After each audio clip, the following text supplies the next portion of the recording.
яке аз зеботарин намунаҳои эътиқоди комил суханони модари шаҳидон умму муҳаммад Фархат аз Ғазза мебошад. Аллоҳ мардуми Ғаззаро озод кунад, онҳоро устувор гардонад ва бар душманонашон пирӯзӣ ато фармояд.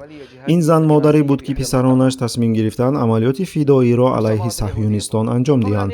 пеш аз рафтан ба амалиёт онҳо либоси ҷангӣ пӯшида бо модарашон видо карданд ва бо ӯ акс гирифтанд лаҳзаҳои пеш аз шаҳодаташон.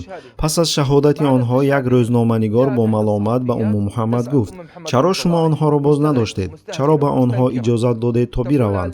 агар писарони ман чунин мекарданд, ман ба онҳо иҷозат намедодам.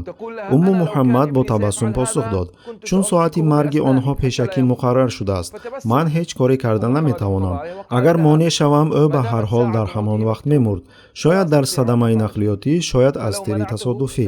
ӯ ба ҳар ҳол дар ҳамон лаҳза мемурд. вақти марг муқаррар шуда бошад, иваз кардани он имкон надорад.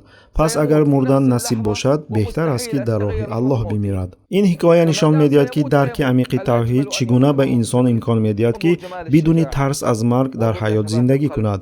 ин дарк ба ӯ қувват мебахшад, то ба зулм муқоимат кунад, ҳақро дифоъ намояд ва даъвати офаридгорро пайравӣ кунад, бо яқини комил ба он ки ҳама чиз дар дасти ӯст.